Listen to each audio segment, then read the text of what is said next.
Josh Norris said, "This might be a dumb question, but I have a Pfaff brand industrial sewing machine, and I'm going to start using it for sewing kilts. I also craft sporrans out of leather.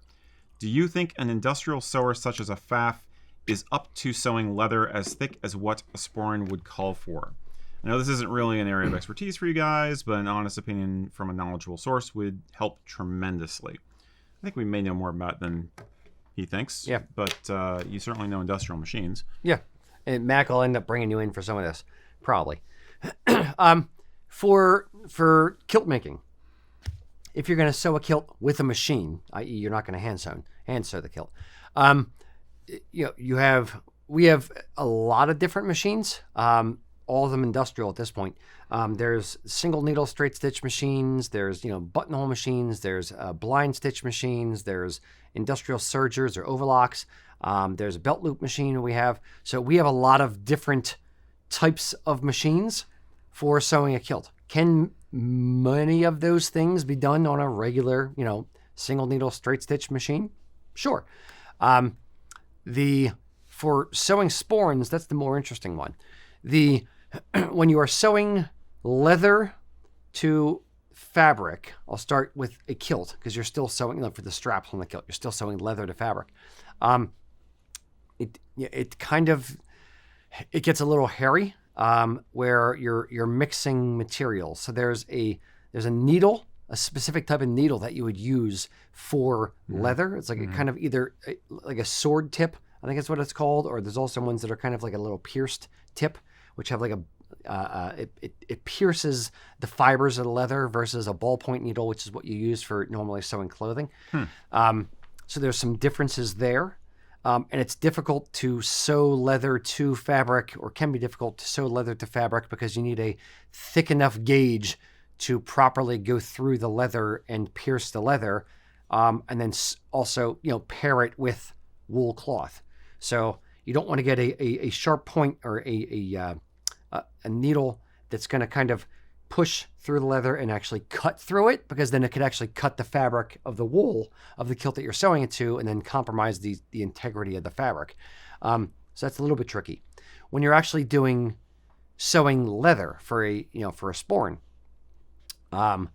it depends on the thickness of the leather and like the horsepower or the power of the machine. A lot of them use just like the what did Greg call it? I asked my sporran maker this. Basically it's a long arm on the sewing machine that you can like kind of free float sew things versus a flatbed where you have the feed dogs grabbing the actual fabric. If you're just sewing like a Rob Roy style sporran, where it's like thinner leather, it's kind of soft, supple, thin leather for a pouch style sporran, then you could probably get away with the Pfaff that you have. But if you're trying to sew a thicker, like hide leather or split hide leather, where it's a very, very thick, stiff quality leather, then you're going to need a thicker needle. You're going to need a different type of machine. You're probably going to need thicker thread. That's probably a nylon thread. Mac, do you have any thoughts on the types of stuff, the machines that you would need, or the threads or the needles that you need to sew leather? I did talk to one of our kilt makers, Susie, about it. She's worked a lot. Oh, yeah. She worked at the leather. So I asked her what some of her concerns would be. One, her first question was, is it a walking foot or is it, just a stationary? Because she said that's a lot of times when they did work, they used walking feet. And they even had particular walking feet machines for different thicknesses of leather too. So she said what may be good on this one may not work out as well on that one. So there's a lot of open questions on as far as how much certain things can handle. Yeah. So there's, without knowing more detail, I mean, the machine is the name of the machine is great. Now, Pfaff is a good name. Is it depending on what type of level of industrial machine is it more of a home industrial machine, or is it like an industrial like we have across the hall? Pfaff would probably be what we have across the hall. I looked it up. I looked up machines. They have home machines? And they have kind of a gamut of machines. Okay. Now, he did say industrial. So let's take him on his word that it's industrial.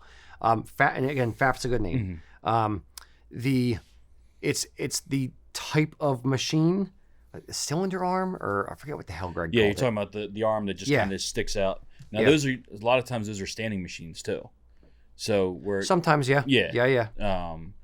Now talking to Susie about that, she did say that would be more giving him the ability to maneuver around a lot easier than it would be on something that has a base, something that's flat. Yeah, when you need to like turn and go around like the bottom circumference of the Sporran down here in this area kind of thing.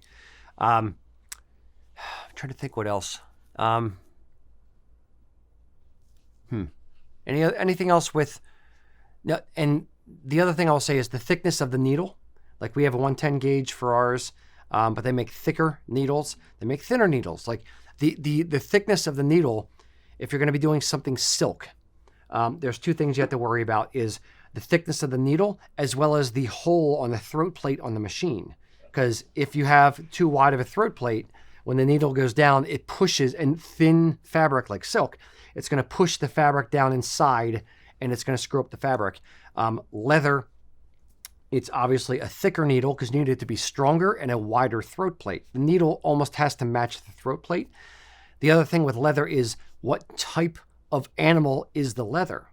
Is it kangaroo, which is like super, super, super dense? It's even more dense than bovine, where the fibers go all different directions on the way that the animal is? Or is it something that like the fibers all kind of run one direction? So if the leather, for lack of a better term, could tear easily because the fibers naturally grow all one direction. So you're just going through it, like in piercing a wide section versus something that's like crisscrossed across the entire animal. So that's another thing to consider during it. How thick is the leather? Different machines are going to handle it differently. I know Greg has like 5 or 6 different machines depending on what type of material, what type of leather he's sewing that particular day. So there's a lot of different variables here is ultimately what it boils down to. So there's not like one good machine for everything. I was going to say, was that kind of what he was hoping to use that same machine for kilt making and sporran making? If I was him, I'd hope for that. Well, yeah. I wish we could use the same machine for everything. Well, we're doing some things, but we're not supposed to, but well, it works. Yes. It really depends on the individual machine. And machines, believe it or not, are very, very, very temperamental. We have literally the exact same model jukis for a lot of our single needle straight stitch, and some of them like to sew leather to wool, others don't. Some will go over the buckles and sew a buckle onto a kilt, others won't. So it's really down to the individual machine almost, whether you have a good and sturdy one or whether it's more temperamental and delicate. It's good luck. Godspeed. Yeah. Welcome to hell. We know all about it. We live there. And it's really the same for every company that deals with this kind of stuff.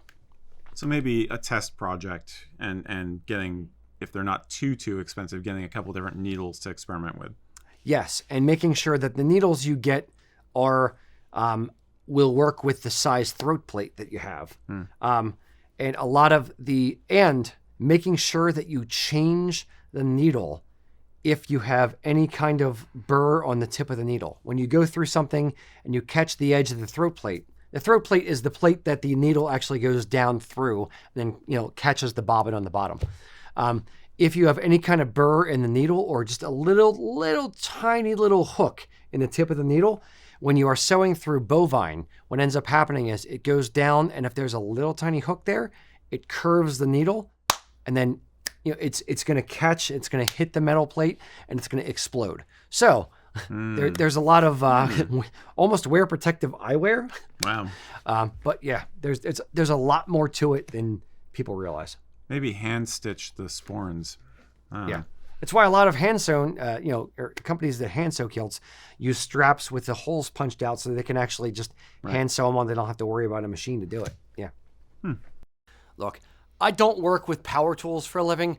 I work with sewing machines. This is as close as I get on a daily basis. The power tools, that's why we nerd out about this kind of stuff. What I want to know in the comments, what do you nerd out about? Tell me down below.